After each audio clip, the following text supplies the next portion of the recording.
ಅದು ಇಂಗ್ಲಿಷ್ ಬೇಕೋ ಹಿಂದಿ ಬೇಕೋ ಕನ್ನಡ ಓಕೆ. ಸೊ ಖಂಡಿತ ಅದು ಒಂದು ಬಹಳ ಗಂಭೀರ ವಿಷಯ ಮತ್ತೆ ವೆರಿ ಸ್ಯಾಡ್ನಿಂಗ್ ಕೂಡ, ಬಹಳ ದುಃಖದ ಸಂದರ್ಭ. ನಮ್ಮ ಹುಡುಗವರು ನೀಟ್ ಪರೀಕ್ಷೆ ಇರ್ಲಿ, ಯಾವ್ದು ಪರೀಕ್ಷೆಯಲ್ಲಿ ಇರ್ಲಿ, ಇಷ್ಟು ಕಷ್ಟಪಟ್ಟು ಒಬ್ಬರೇ ಸ್ಟೂಡೆಂಟ್ ಅಲ್ಲಿ ಕಷ್ಟ ಪಡ್ತಾರೆ ಅಂತ ಇಲ್ಲ, ಅವ್ರ ಪೇರೆಂಟ್ಸ್, ಸಂಬಂಧಪಟ್ಟ ಎಲ್ಲ ರಿಲೇಟಿವ್ಸ್ ಮನೆಯಲ್ಲಿ ಒಂದು ಅಭ್ಯಾಸ ವಾತಾವರಣ ಇರುತ್ತೆ. ಆ ಅಭ್ಯಾಸ ವಾತಾವರಣ ಕಳೆದು 1-2 ವರ್ಷದಿಂದ ಅನುಭವ ಪ್ರತಿಯೊಂದು ಮನೆಯಲ್ಲಿ ಇರ್ತಕ್ಕಂಥ ತಾಯಿ, ತಂದೆ, ಅಕ್ಕ, ತಮ್ಮ ಎಲ್ಲರೂ ಅನುಭವಿಸ್ತಾ ಇದ್ದಾರೆ. ಬರೀ ಒಂದು ಸ್ಟೂಡೆಂಟ್ ಅದು ಪ್ರಶ್ನೆ ಬರಲ್ಲ.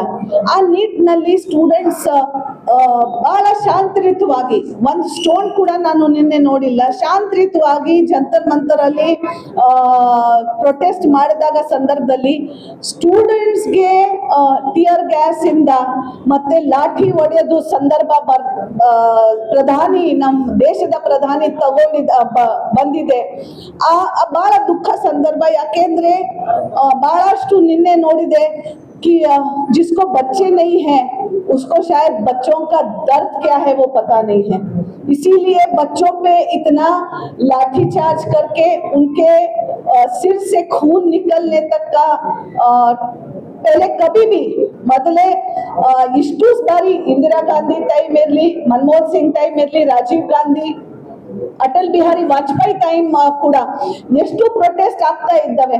ಇಂತಹ ಪ್ರೊಟೆಸ್ಟ್ಗೆ ಸರಿಯಾಗಿ ಸನ್ಮಾನ ಕೊಟ್ಟು ಪ್ರಧಾನಿ ಅವರು ಏನಂತ ಪರಿಹಾರ ಕೊಡ್ತಾ ಇದ್ರು.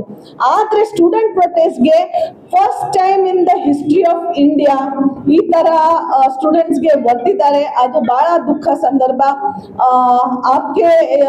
आपने क्वेश्चन पूछा, इसीलिए मैं प्रधानमंत्री जी को हुबली धारवाड़ से एक माँ होते हुए, खुद एक डॉक्टर होते हुए भी एक आह्वान देना चाहती हूँ. सर, हमारे बच्चे हैं, हमारे आपके, हम सबके बच्चे हैं, देश के बच्चे हैं. अगर आज हम इनका ध्यान नहीं रखेंगे तो ये हमारी नींव किस तरह से मजबूत करेंगे. इनको लाठियों की नहीं, इनको प्यार की जरूरत है, इनको एक प्रोत्साहन और साहस देने की जरूरत है. ये बस अपना हक मांग रहे कि परीक्षा का पेपर हमारा नहीं लीक हो, बस उतने के लिए आप इतना एक मंत्री का साइड क्यों ले रहे हैं. धर्मेंद्र प्रधान ने रिजाइन करना ही होगा.